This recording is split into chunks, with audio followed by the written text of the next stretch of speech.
The courtyard fire crackled and hissed, casting dancing shadows across the cold stone walls of the high priest's palace.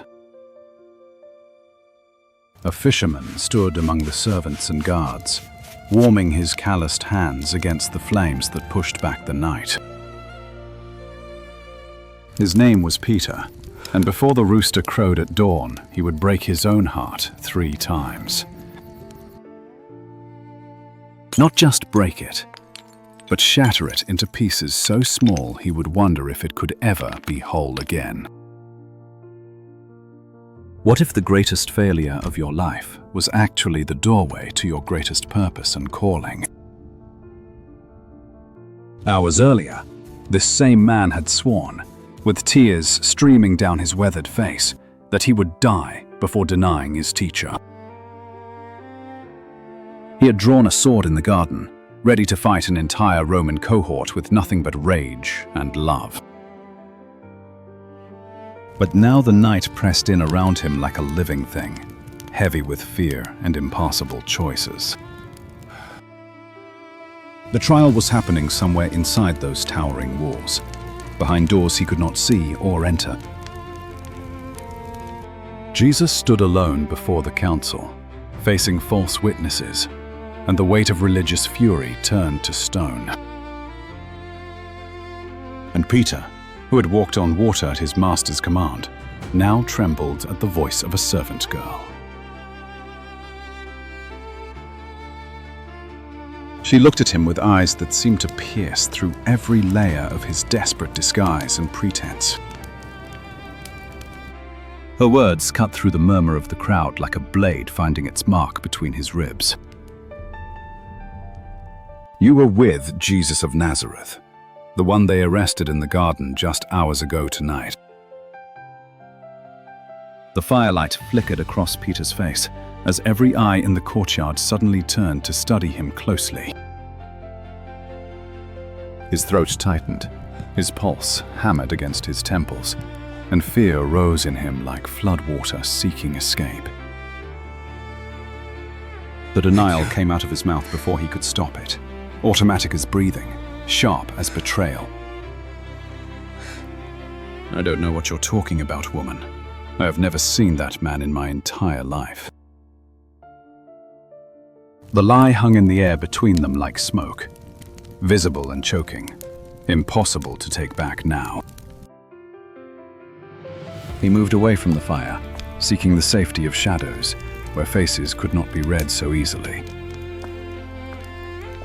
But the courtyard was not large enough to hide in, and the night was not dark enough to cover shame. Another voice rose from the crowd, this one belonging to a man who studied Peter with growing certainty and suspicion. "Surely you are one of them, because your accent betrays you as a Galilean from the northern fishing villages." Peter's second denial came faster than the first, with more force, as if volume could make the lie more true. "I swear to you, I am not one of his followers. I don't know the man you're accusing me of knowing." The words tasted like ashes on his tongue, bitter and wrong, but fear had taken the wheel of his soul. Time stretched and compressed in that courtyard, minutes feeling like hours as the trial continued somewhere beyond those ancient walls. Peter knew he should leave, should run into the night and never look back at this terrible place. But something held him there, some thread of loyalty or love or desperate hope that things might still turn out right. Maybe they would release Jesus.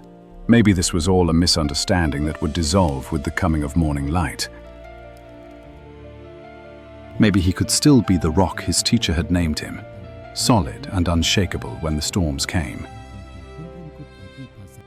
Then a third person approached, and Peter's heart sank like a stone thrown into the deepest part of the sea.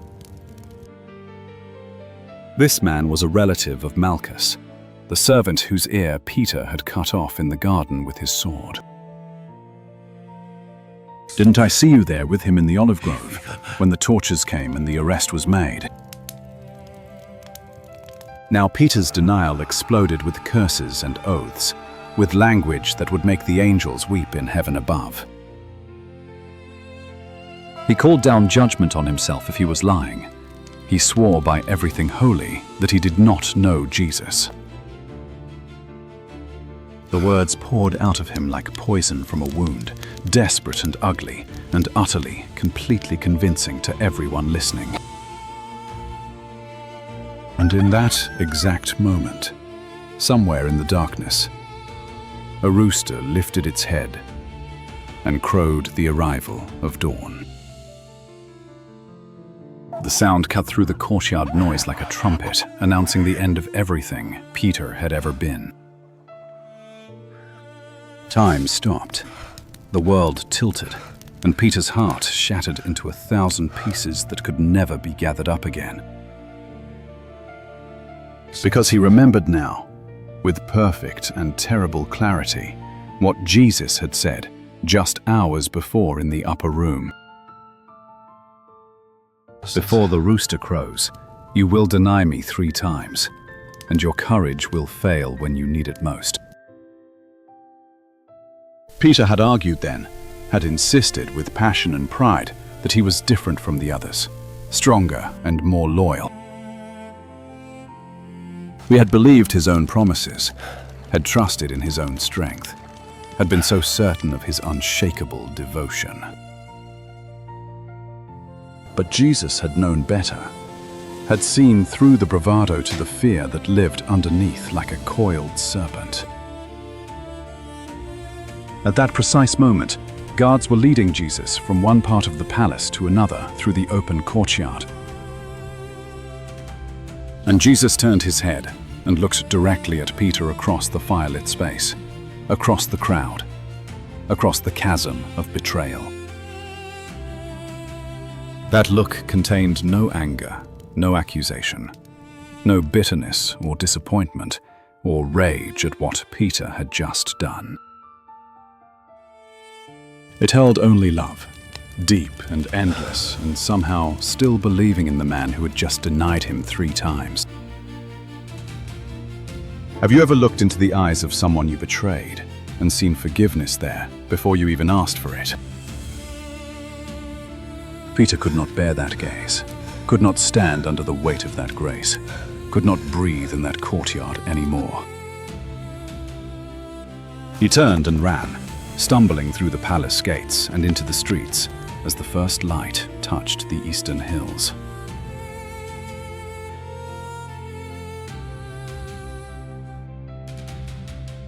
He ran until his lungs burned and his legs trembled, and he found himself in an alley, alone with his shame.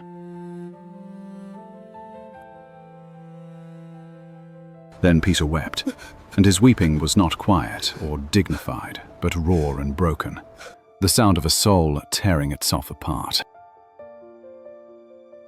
He had not just failed his teacher, he had discovered the truth about himself that he never wanted to face. He was not the rock, he was sand, shifting and unreliable when the storm winds came to test his foundation. But here is the mystery that Peter could not yet see through the blur of his tears and self-hatred that morning. This breaking was not the end of his story, but the essential beginning of everything he was meant to become. Not just the beginning, but the very foundation upon which his greatest work would be built in years to come. Jesus had not predicted Peter's denial to shame him, but to prepare him for a transformation that required complete emptiness first. Every great leader in God's story had to face their own weakness before they could carry the weight of true strength. Moses had to flee Egypt as a murderer before he could return as a deliverer of an entire enslaved nation. David had to hide in caves as a fugitive before he could rule as a king who understood mercy and justice. Paul had to be struck blind on a dusty road before he could truly see the light of truth and grace. And Peter had to deny Jesus 3 times before he could affirm his love 3 times on a beach after the resurrection. What if your greatest failure is actually God's way of destroying the false version of yourself you've been clinging to? 3 days later, the tomb was empty, and Jesus was alive, walking through locked doors and appearing to his frightened disciples. But Peter carried his shame like chains, heavy and cold, convinced he had forfeited his place in the story forever. Then Jesus came looking for him specifically, sent a message through the women at the tomb that mentioned Peter by name. "Tell my disciples and Peter that I am going ahead of you to Galilee, where everything began between us long ago." And Peter, because that name was mentioned separately, because he was not forgotten or cast aside or abandoned after all. Weeks passed, and Peter went back to fishing, back to the boats and nets, back to the life before Jesus had called him. But Jesus came to the shore one morning when the nets were empty and the disciples were tired from a fruitless night. He told them to cast their nets on the other side, and the catch was so large it nearly tore the nets apart. Peter knew immediately who stood on that beach, and he jumped into the water, swimming to shore with desperate, joyful strokes. After breakfast, Jesus took Peter aside, away from the others, to the place where only truth could be spoken between them. 3 times, Jesus asked the same question, each one landing like a stone in the water of Peter's still wounded heart. "Peter, do you love me more than these? More than the boats and nets and the safe life you once knew?" And 3 times Peter answered yes, each affirmation a thread reweaving the fabric of his calling that had been torn apart. Each yes was a resurrection. Each confession was a reversal of each denial spoken in that fire-lit courtyard weeks before. Jesus gave Peter a new commission with each affirmation, a purpose that would define the rest of his transformed life. "Feed my lambs, tend my sheep, feed my sheep, and lead my people with the strength that comes from knowing your own weakness." The 3 denials had not disqualified Peter. They had prepared him to lead with humility instead of pride and self-reliance. Because of that night in the courtyard, Peter would never again trust in his own strength or his own promises alone.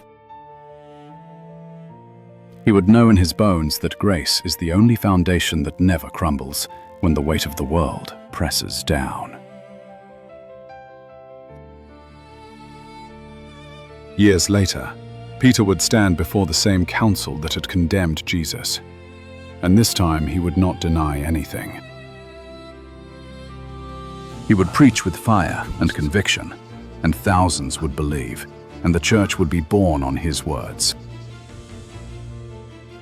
He would be imprisoned and beaten and threatened with death, and he would count it all joy to suffer for the name. The rock that Jesus had seen in him all along finally emerged, not from Peter's strength, but from his complete dependence on grace. His letters would encourage believers facing persecution to stand firm, written by a man who knew what it meant to fall. He would tell them that suffering produces endurance, and endurance produces character, and character produces hope that never disappoints. Tradition says that Peter was eventually crucified in Rome, and he asked to be hung upside down on the cross.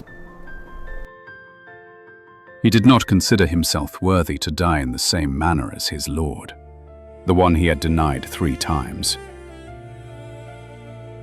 But Jesus had already declared him worthy on that beach, had already restored him, had already made him whole again. The 3 denials had to happen exactly as they did, not because Jesus wanted Peter to fail, but because Peter needed to be remade. What chains of shame are you carrying that God is waiting to transform into the very foundation of your calling and purpose? Peter's story whispers to every broken heart that failure is not final, that denial is not destiny, that grace reaches deeper than sin. The rooster crowed at dawn in that courtyard, but it was not announcing an ending. It was announcing a new beginning. And the fire that Peter warmed himself by that terrible night became the fire of Pentecost that would set the world ablaze. So let the roosters crow, let the denials echo, let the tears fall, because resurrection morning is always coming after the darkest night.